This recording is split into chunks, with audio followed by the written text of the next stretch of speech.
सबको जय मसीह की। प्रभु यीशु मसीह आप सभी लोगों को आशीष दे। आप परमेश्वर के वचन और उसकी सामर्थ्य में बढ़ते जाएं। आइए हम एक वचन को देखते हैं और ये वचन लिया गया है निर्गमन की पुस्तक उसका 17 अध्याय उसके 1 पद से लेकर 7 पद तक। चट्टान से पानी। यहाँ पर लिखा, फिर इस्राएलियों की सारी मंडली सीन नामक जंगल से निकली और यहोवा की आज्ञा अनुसार कूच करके रपीदीम में अपने डेरे खड़े किए।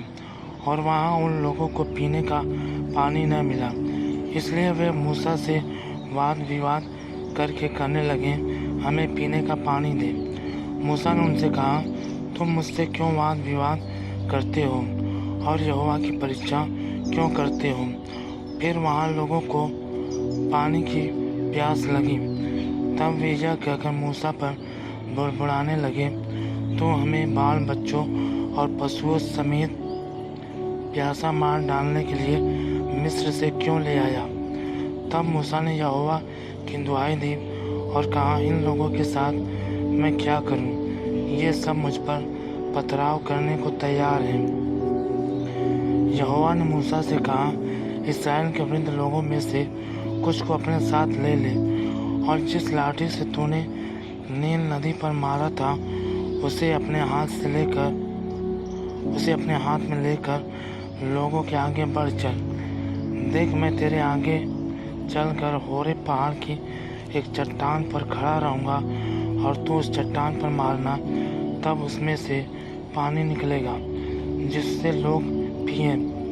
तब मूसा ने इस्राएलियों के वृद्ध लोगों के देखते वैसा ही किया और मूसा ने उस स्थान का नाम मस्सा और मरीबा रखा, क्योंकि इस्राएलियों ने वहाँ वाद विवाद किया था और यहोवा की परीक्षा कहकर कि क्या यहोवा हमारे बीच है या नहीं। परमेश्वर इस वचन के पढ़े और सुने जाने पर आप सबको बहुतायत की आशीष दे। आइए हम वचन के लिए दुआ करेंगे कि प्रभु अपनी पवित्र आत्मा के द्वारा इस वचन के गहरे भेदों को हम पर प्रकट करे और हमें अपने वचन से भरे और हमें आशीष दे। आइए हम प्रार्थना करें। सर्वशक्तिमान पिता, पुत्र, पवित्र आत्मा जी, हम आपके पास आते हैं, हम आपसे प्रार्थना करते हैं, धन्यवाद करते हैं पिता, आपके प्रेम, आपकी दया के लिए, आपकी करुणा के लिए, आपकी पवित्र उपस्थिति के लिए कि पिता आप हमारे साथ सदैव रहते हैं। इसके लिए हम आपका लाख लाख करोड़ करोड़ धन्यवाद करते हैं। पवित्र आत्मा परमेश्वर, जो वचन पढ़ा गया है मेरे यीशु मसीह, वो आपका है। उसमें जो भी गहरे भेद हैं प्रभु जी, वो आप अपनी आत्मा के द्वारा प्रभु जी बहुतायत के साथ उंडेल लीजिए मेरे परमेश्वर, ताकि जितने भी लोग प्रभु जी इस वचन को सुन रहे हैं प्रभु जी, उन सब का जीवन प्रभु जी बहुतायत के साथ आशीषित होने पाए प्रभु जी, और वो वचन को अपने जीवन में गंभीरता से लें और प्रभु जी उस पर चलने वाले हो सकें। पवित्र आत्मा परमेश्वर, हम आपके नाम से मांग लेते हैं कि ये वचन प्रभु जी जो आप अपनी आत्मा के द्वारा उन तक पहुँचाएँगे, उनके जीवनों में, उनके हृदयों में 100 गुना फल लाए और उनका जीवन अत्यंत प्रभावशाली हो। हम धन्यवाद करते हैं पवित्र आत्मा जी कि हमने जो मांगा है आपने दे दिया है। यीशु मसीह के नाम में मांगते हैं, आमीन। आइए हम इस वचन को देखते हैं। निर्गमन 17 अध्याय उसका 1 पद से लेकर 7 पद तक। चट्टान से पानी। यहाँ लिखा,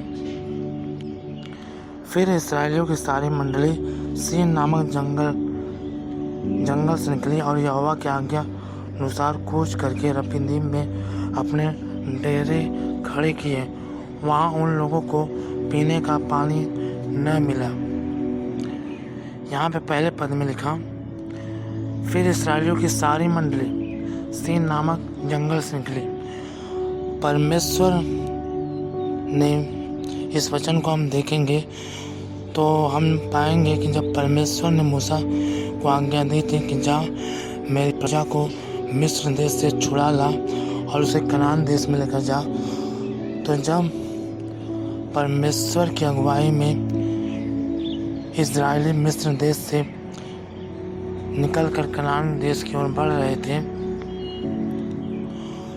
तो परमेश्वर उनको जंगल के रास्ते से लेकर जा रहा था। क्योंकि यहाँ पे लिखा पहले पद में, फिर इस्राएलियों की सारी मंडली सीन नामक जंगल से निकली और वो जंगलों से होकर जा रहे थे और यहोवा की आज्ञा अनुसार कूच करके रपीदीम में अपने डेरे खड़े किए। और वहाँ से वो कूच करके जंगल से निकलकर रपीदीम नामक स्थान पर पहुँचे और वहाँ पर अपने डेरे खड़े किए। वहाँ पर उन्होंने अपना रहने का स्थान बनाया और लिखा वहाँ उन लोगों को पीने का पानी न मिला। यहाँ पर हम समझेंगे कि परमेश्वर उनको मिस्र से निकाल लाया और उनको जंगल के रास्ते से लेकर जा रहा था। परमेश्वर चाहता तो उनको आसानी से इज़राइल में पहुंचा देता, लेकिन यहाँ पे वो जंगल के रास्ते से होकर जा रहे थे, क्योंकि बाइबल में लिखा, मैं अपनी प्रजा को जंगलों और बियाबानों में से इसलिए निकाल लाया क्योंकि मैं उन्हें नम्र बनाना चाहता था। परमेश्वर अगर किसी को नम्र बनाता है तो उसे जंगलों के रास्तों से गुजरना पड़ता है, अर्थात उसके जीवन में परेशानी आ सकती है, उसके जीवन में तकलीफ आ सकती है, उसके जीवन में उसके शत्रु उसके ऊपर हावी हो सकते हैं। और परमेश्वर, जंगल का मतलब ये है कि परमेश्वर उन्हें जंगल का अनुभव कराएगा अपने चुने हुए लोगों को, ताकि वो नम्र बने, ताकि वो उनके अंदर सहनशीलता पैदा हो। और परमेश्वर अपने लोगों को नम्र इसलिए बनाना चाहता है कि मत्ती में लिखा कि धन्य है वे जो नम्र है, वे पृथ्वी के अधिकारी होंगे। कौन से पृथ्वी के अधिकारी होंगे? जब रैप्चर का समय होगा, जब यीशु मसीह बादलों पर आएंगे, उस समय इस दुनिया से अरबों करोड़ों लोग उठा लिए जाएंगे, जो भी प्रभु की आत्मा की अगुवाई में चलते हैं, उसके लीडिंग में चलते हैं, जो भी परमेश्वर के वचन पर चलते हैं, प्रभु में वफादार हैं, विश्वास योग्य हैं। जब वो लोग उठा लिए जाएंगे और जब 7 साल का महाक्लेश का समय आएगा, फिर उसके बाद यीशु मसीह का दूसरा आगमन होगा, फिर उसके बाद न्याय होगा। न्याय से पहले 1000 साल का शासन होगा कि जब एक नया यरूशलेम इस पृथ्वी पर उतरेगा और जो लोग रैप्चर में उठा लिए गए वो सभी लोग वहाँ पर राज्य करेंगे। 1000 साल का जीवन इसी पृथ्वी पर होगा और हम सभी जो लोग भी प्रभु में विश्वास योग्य हैं, जो लोग भी प्रभु के वचनों पर चलते हैं, प्रभु की आज्ञाओं में बने रहते हैं, जो लोग नम्र हैं, दीन हैं, परीक्षाओं में खड़े रहते हैं, वो सभी लोग 1000 साल तक पृथ्वी पर राज्य करेंगे। इसी पृथ्वी पर अधिकारी होंगे, अधिकारियों के समान रहेंगे और फिर उसके बाद हम अनंत काल तक के लिए स्वर्ग में होंगे। तो परमेश्वर हमें इसीलिए नम्र बनाता है ताकि हम आने वाले आशीष जो इस पृथ्वी पर है, होने वाली है, जो 1000 साल का जो जीवन है और अनंत काल का जो जीवन है, हम उसके भागी हो सकें। और इसके लिए परमेश्वर हमें जंगलों का अनुभव कराता है। हमारे जीवन में परेशानियाँ हावी होती हैं, हमारे जीवन में चारों तरफ से हमारे शत्रु हम पर हावी होते हैं, क्लेश आता है, जंगलों से निकालने का मतलब यही है कि हमें कड़वे अनुभवों को देखना पड़ता है, तब जाकर ये नम्रता हमारे अंदर आती है। बहुत से लोग प्रार्थना करते हैं, प्रभु मुझे नम्र बना, लेकिन परमेश्वर प्रार्थना सुनता है। और जब परमेश्वर नम्र बनाने की प्रार्थना जब हम करते हैं, तो जब परमेश्वर इन प्रार्थनाओं को सुनता है, तो वो हमें विपत्तियों से होकर गुजारता है, वो हमें जंगलों से होकर गुजारता है, ताकि हम नम्र बने। जब परमेश्वर हमें नम्र बनाता है, तो वो ऐसे ही बनाता है, न कि प्रार्थनाओं से। हमें नम्र बनना है, हमें सहना पड़ेगा, हमें जंगलों से होकर गुजरना पड़ेगा, तकलीफ़ों को सहना पड़ेगा, और प्रभु पर कुड़कुड़ाना नहीं है, ताकि हम सिंध बन सके, ताकि नम्रता का फल अधिकाई से, दीनता का फल अधिकाई से हमारे अंदर दिखने पाए। वो प्रेम का फल जो हम प्रभु से करते हैं, जो हम प्रभु पर ईमान रखते हैं, विश्वास रखते हैं, वो बहुत सारा बनने पाए। तो परमेश्वर हमें जंगलों के रास्ते से, जंगलों का अनुभव इसलिए कराता है, ताकि हम नम्र बने और बड़ी से बड़ी आशीषों को अपने जीवन में, इस पृथ्वी पर और आने वाले उस 1000 साल के जीवन में और अनंत काल के जीवन में हम देखने पाए। और यहाँ पे लिखा, और यहोवा की आज्ञा अनुसार कूच करके रपीदीम में अपने डेरे खड़े किए, और वहाँ उन लोगों को पीने का पानी न मिला। जब इस्राएलियों ने वहाँ पर अपने डेरे खड़े किए, तो वहाँ पर उन लोगों को पीने का पानी न मिला। हमारे जीवन में भी यही हो सकता है कि हमें आशीष न मिले, हमें चंगाई न मिले।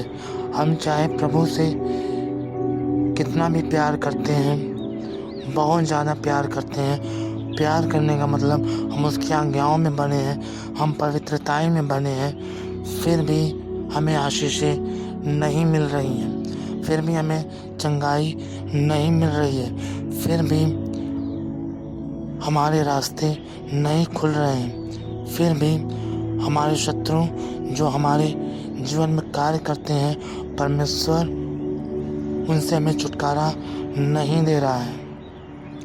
ये हो सकता है कि हम प्रभु की आज्ञाओं को मान रहे हैं, फिर भी हमें ये सब बातें हमारे साथ नहीं हो रही हैं। तो हमें उस समय शांत रहना है, पूरे समर्पण के साथ प्रभु में विश्वास योग्य बने रहना है, ताकि नम्रता हमारे अंदर बढ़ती जाए और हम आने वाले जीवन के अधिकारी हों, और हम परमेश्वर की सच्ची संतान ठहरने पाए। क्योंकि हर एक को परीक्षा से होकर गुजरना है। हो सकता है कि इस समय आप प्रभु की आज्ञाओं में बने हैं, प्रभु के वचनों में बने हैं, प्रभु के वचनों के अनुसार जीवन जी रहे हैं, फिर भी आपके जीवन में आशीष नहीं है। तो ये परमेश्वर की ओर से परीक्षा हो सकती है, टेस्टिंग हो सकती है आपके विश्वास और आपके प्रेम की। तो हमें कुड़कुड़ाना नहीं है, हमें परमेश्वर से प्रेम करना है और पूरी तरीके से उस पर भरोसा करना है। उसका आत्मा हमारे साथ है, वो हमें कभी नहीं छोड़ेगा, और परमेश्वर हमें जब इन परीक्षाओं से निकालेगा तो हम खरे निकलेंगे। जिस तरह से सोने को जब आग में तपाया जाता है, तो जब वो शुद्ध हो जाता है तो उसकी कीमत बढ़ जाती है। उसी तरह से जब हम परीक्षाओं से, तरह तरह की परीक्षाओं से होकर गुजरते हैं, तो हमारी अंदर भी परमेश्वर ऐसा काम करता है कि परमेश्वर की नज़र में हम अनमोल सोना ठहरते हैं। और प्रभु ने कहा है कि जब तुम नाना प्रकार की परीक्षाओं में पढ़ो तो इसे आनंद समझो। और उस समय जब परीक्षाएं हमारे जीवन में आती हैं तो हम ये जान रखें कि प्रभु के वचनों पर चलने के बाद भी हमारे जीवन में परीक्षाएं आ रही हैं, तो हम ये जान लें कि परमेश्वर पिता हमारी परीक्षा कर रहे हैं, हमारे विश्वास की, हमारे धैर्य की, हमारे प्रेम की। तो हम इसे आनंद की बात समझें कि हमारा स्वर्गीय पिता हमें परख रहा है और उस समय हम प्रभु से पूरे समर्पण के साथ, पूरे तन के साथ, मन के साथ, धन के साथ, संपूर्ण प्राण से हम उससे प्रेम करें और उसकी आज्ञाओं में बने रहें, उससे कभी दूर न जाएं, क्योंकि ये कुड़कुड़ाने का समय नहीं होता है। ये परमेश्वर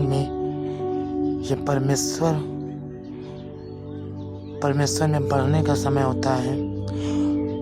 ये प्रभु के प्रति हमें सिद्ध करना है कि हम परमेश्वर से प्यार करते हैं। और यहाँ पर लिखा,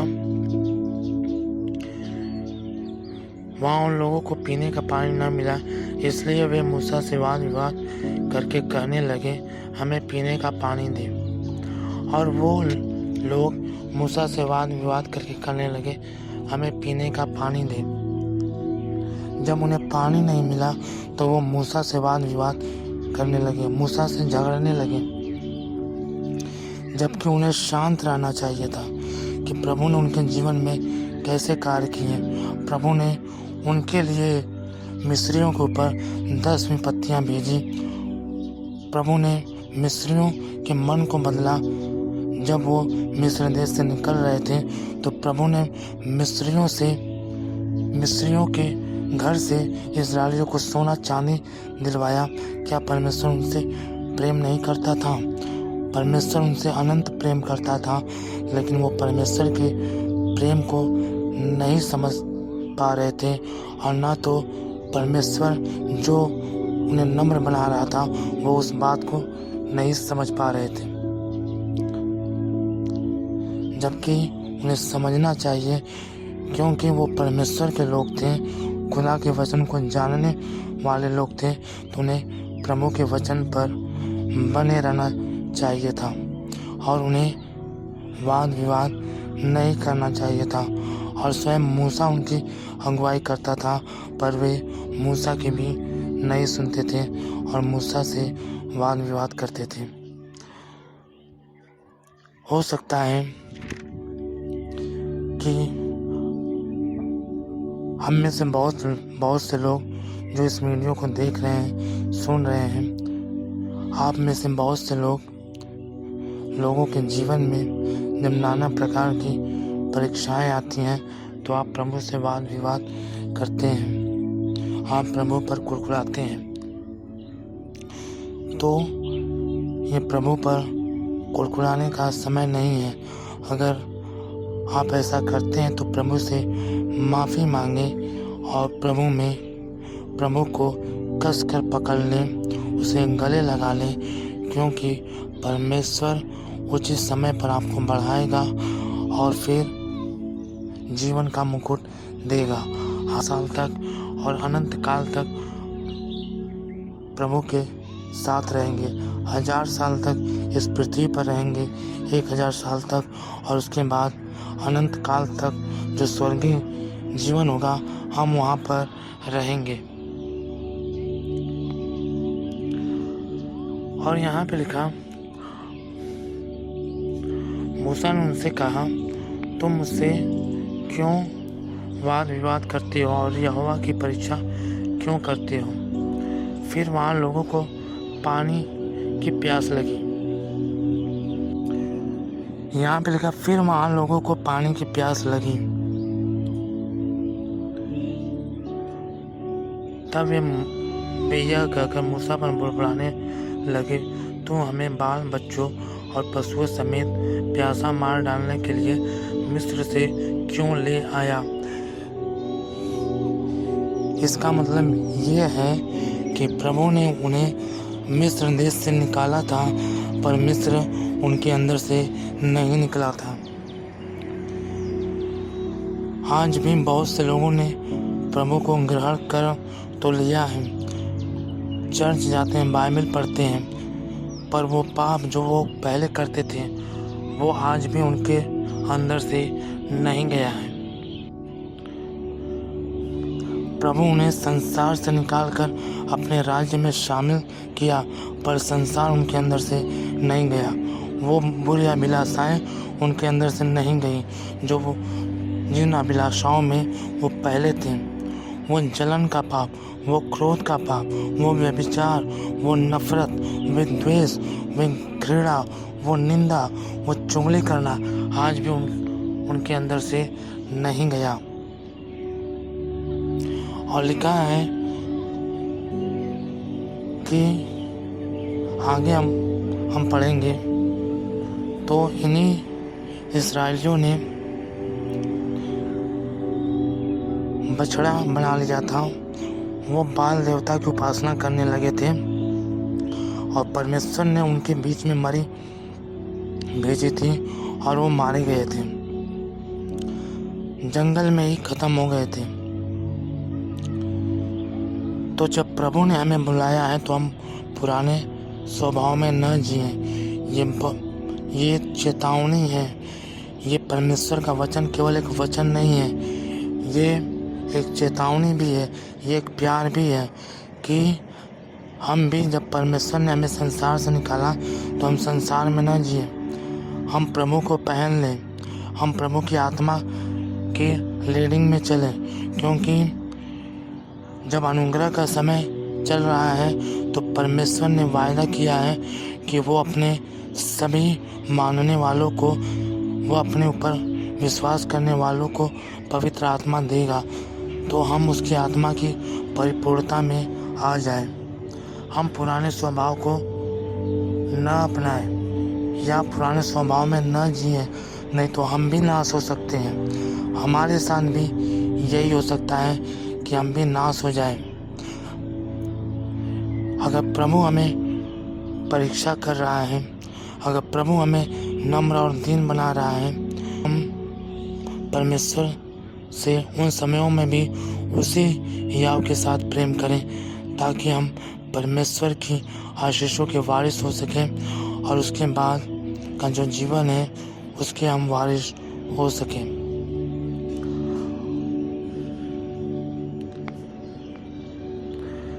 और यहाँ पे लिखा, तब मूसा ने यहोवा की दुआई दी और कहा, इन लोगों के साथ मैं क्या करूं? ये सब मुझ पर पथराव करने को तैयार हैं। यहोवा ने मूसा से कहा, इस्राएलियों के वृद्ध लोगों में से कुछ को अपने साथ ले ले और जिस लाठी से तूने नील नदी पर मारा था उसे अपने हाथ में लेकर लोगों के आगे बढ़ चल। मूसा ने यहोवा की दुआई दी और परमेश्वर ने कहा कि इस्राएलियों के कुछ वृद्ध लोगों को अपने साथ ले ले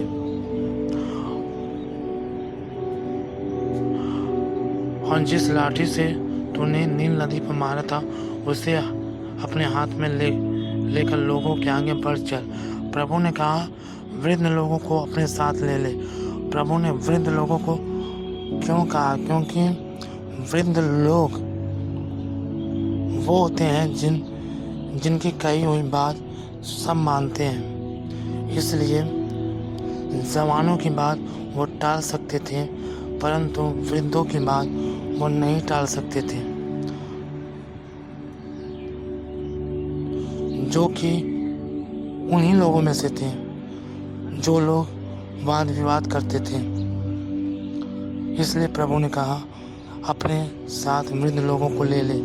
और मूसा ने उन्हीं के परिवारों से वृद्ध लोगों को चुना और वो उस लाठी को लेकर उनके आगे आगे चला और लिखा, देख मैं तेरे आगे चलकर होरे पहाड़ की एक चट्टान पर खड़ा रहूँगा और तू उस चट्टान पर मारना, तब उसमें से पानी निकलेगा। प्रभु ने कहा कि देख मैं तेरे आगे आगे चलकर होरे पहाड़ के एक चट्टान पर खड़ा रहूँगा। प्रभु ने कहा, मैं तेरे आगे आगे चलकर, परमेश्वर हमारे आगे आगे चलने वाला परमेश्वर है, राह तैयार करने वाला परमेश्वर है। इससे पहले कि हम उस जगह पर पहुँचें जिस जगह पर परमेश्वर में पहुँचाना चाहता है, वो स्वयं वहाँ पर जाता है और हमारे लिए सब कुछ प्रबंध करता है, सब कुछ व्यवस्थित करता है, उस जगह को आशीषित करता है। और लिखा, देख मैं तेरे आगे के चलकर होरे पहाड़ के एक चट्टान पर खड़ा रहूंगा और तू उस चट्टान पर मारना, तब उसमें से पानी निकलेगा जिससे ये लोग पिए। तब मूसा ने इस्राएलियों के वृद्ध लोगों के देखते वैसा ही किया और मूसा ने उस स्थान का नाम मस्सा और मरीबा रखा, क्योंकि इस्राएलियों ने वहाँ वाद विवाद किया था और यहोवा की परीक्षा यह कहकर कि क्या यहोवा हमारे बीच है या नहीं। यहाँ पे लिखा कि 6वें पद में कि प्रभु ने कहा, देख मैं तेरे आगे चलकर होरे पहाड़ की एक चट्टान पर खड़ा रहूंगा और तू उस चट्टान पर मारना, तब उसमें से पानी निकलेगा। प्रभु ने उनको जल कुएं में से निकाल कर नहीं दिया, प्रभु ने वो जल चट्टान में से निकाल कर दिया।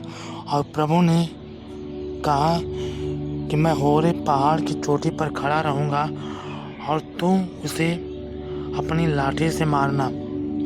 प्रभु ने कहा कि उस चट्टान पर अपनी लाठी से मारना। प्रभु ने ये नहीं कहा कि तू उस चट्टान से बात करना। प्रभु ने आगे कहा था बात करने के लिए, लेकिन यहाँ पर कहा कि तू उस चट्टान पर लाठी से मारना।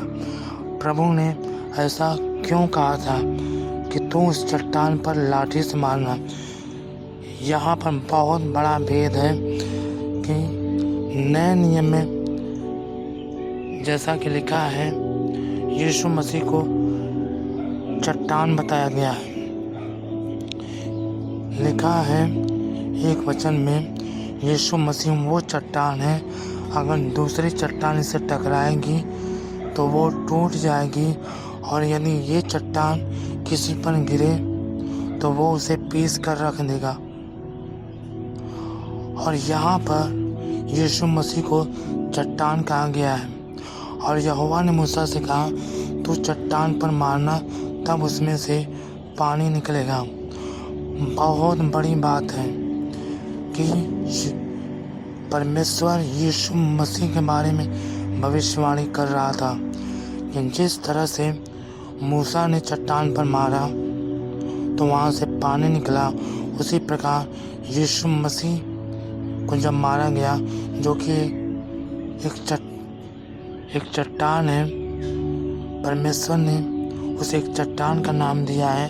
उसी तरह से जब यीशु मसीह को मारा गया था, जब उसके बदन को पूरी तरह से जख्मी किया गया था, तो उसके अंदर से भी पानी निकल गया था। वो पवित्र आत्मा उसके अंदर से निकला था, वो जीवन का जल उसके अंदर से बाहर आ गया था, जो सारे मनुष्य जाति के उद्धार के लिए था। और लिखा है कि एक व्यक्ति ने जब यीशु मसीह क्रूस पर थे, तो जब उनके पंजर को भेदा था तो उसमें से पानी निकल गया था।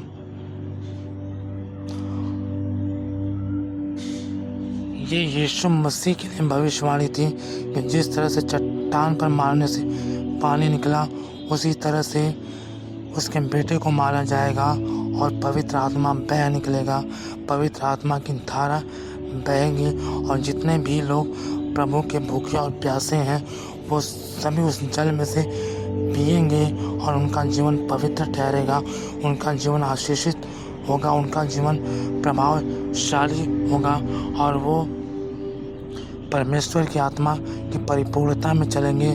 परमेश्वर पवित्र आत्मा खुद उन्हें चलाएगा, वो उनके अंदर होकर चलेगा, वो उनके लिए मार्ग तैयार करेगा और वो उन्हें हर जगह आशीषित करेगा, और स्वयं परमेश्वर पवित्र आत्मा, परमेश्वर पिता प्रभु यीशु मसीह की महिमा करेगा।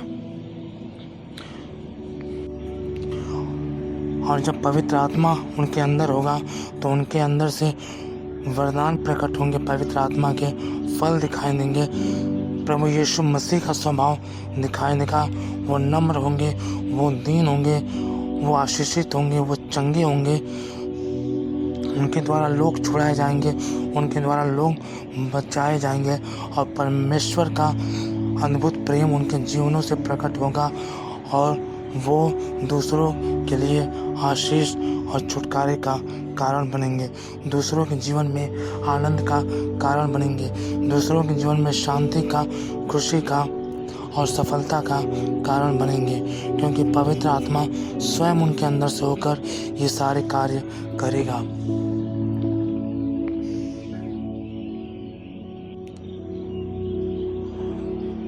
तो पवित्र आत्मा का जल हमें ऐसे मिला है कि उसके लिए हमारे सृष्टिकर्ता, हमारे पिता परमेश्वर को कोड़े खाने पड़े, क्रूस की मृत्यु सहनी पड़ी, तब वो पवित्र आत्मा इस पृथ्वी पर आया, वो जीवन का जल इस पृथ्वी पर आया।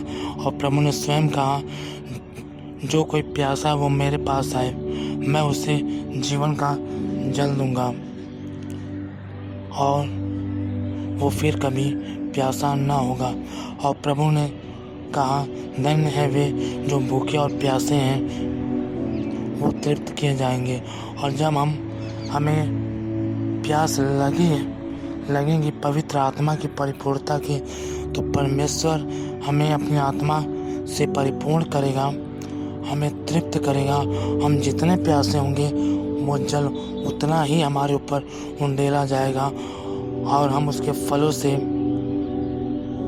फलों से परिपूर्ण होंगे, उसके वरदानों से परिपूर्ण होंगे और स्वयं प्रभु यीशु मसीह हमारे अंदर दिखाई देंगे, उनका स्वभाव हमारे अंदर दिखाई देगा।